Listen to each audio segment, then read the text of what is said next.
প্রথম দেখাতেই এক মেয়েকে ভালো লাগে সানজিদুল ইসলাম অন্তরের। বাড়িতে এসে বাবা মাকে জানান তিনি এক মেয়েকে পছন্দ করে ফেলেছেন। অন্তরের মা বাবা যোগাযোগ করেন ওই মেয়ের পরিবারের সঙ্গে। এরপর 2021 সালের 25 আগস্ট পারিবারিকভাবে জমকালো আয়োজনের মাধ্যমে বিয়ে হয় অন্তর ও ওই মেয়ের।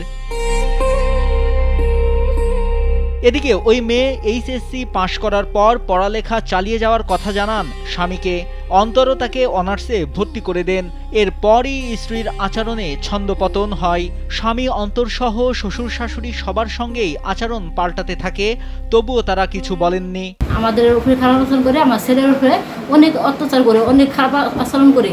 আমার ছেলেরে স্বামী বলে মাইনে নেয় না, স্বামীর সঙ্গে আর কি মিলামিশারা ওইরকম করতে চায় না, কিন্তু আমাদের ছেলে আমাদের কোনো কিছু বলবা দেয় না।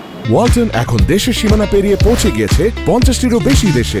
ওয়ালটন, ঘরে ঘরে বিশ্বজুড়ে। এর মাঝে হঠাৎ স্ত্রী স্বামী অন্তরকে আর একটা রিলেশন করতে বলেন। অন্তর তখনও স্ত্রীকে বোঝানোর চেষ্টা করেন। একদিন হঠাৎ করেই শ্বশুর বাড়ি থেকে কাউকে কিছু না বলে চলে যায় অন্তরের স্ত্রী।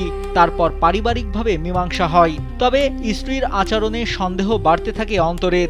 অবশেষে স্ত্রীর ফোনে এক ছেলের সঙ্গে আপত্তিকর মেসেজ দেখতে পায়। বিষয়টি তখন শ্বশুরকে জানালে পারিবারিকভাবে আবারও সব মীমাংসা হয়। সব যখন একটু স্বাভাবিক হচ্ছে তখনই অন্তরের জীবন ওলটপালট হয়ে গেল। সকালে ঘুম থেকে উঠে অন্তর দেখেন পাশে স্ত্রী নেই। ঘরে বাইরে খোঁজাখুঁজি করে স্ত্রীকে না পেয়ে তার মোবাইলে কল করলে তা বন্ধ পাওয়া যায়। পরে ঘরের ওয়ার্ড্রপ খুলে অন্তর দেখেন স্বর্ণালংকার ও নগদ টাকাও নেই। এ ঘটনায় হতবিহ্বল অন্তর। স্ত্রীকে কলেজে ভর্তি করে দেওয়াই কাল হয়েছে তার। পরিবার থেকে শিক্ষাটা পাই না, ফ্যামিলিতে চাই তো আমি ফ্যামিলিতে যাই, ওর মা আর বাবার সাথে খারাপ ব্যবহার করলে ওর মা আর বাবাকে হাত তুলি। এটা থেকে হয়তো শিখছে যে এরকমভাবে স্বামীর অত্যাচার করা, অন্যায় করা। সে আমার উপরে করতে থাকে। তারপরেও আমি তাকে বুঝাইছি, তাকে বুঝতে থাকি এরকম করো না, এরকম করো অন্যায়। অন্তরের বন্ধুরা জানান এ ঘটনায় মানসিকভাবে ভেঙে পড়েছে অন্তর। তারা অন্তরের স্ত্রীর শাস্তি দাবি করেন। আমার বন্ধু মানসিকভাবে খুব বিপর্যয়ের মধ্যে আছে, মানসিক ভারসাম্য হারাই হচ্ছে, এরকম অবস্থা। তারা বোঝানোর চেষ্টা করতেছে, সে কোনোভাবে বুঝতেছে না। যে মেয়ে ঘটাইছে তার দৃষ্টান্তমূলক শাস্তি চাই।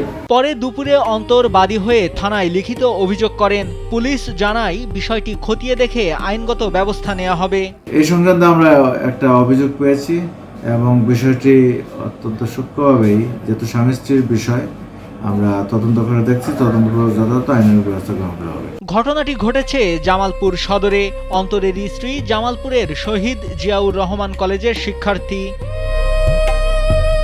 নাইমুল হাসিব, কালবেলা।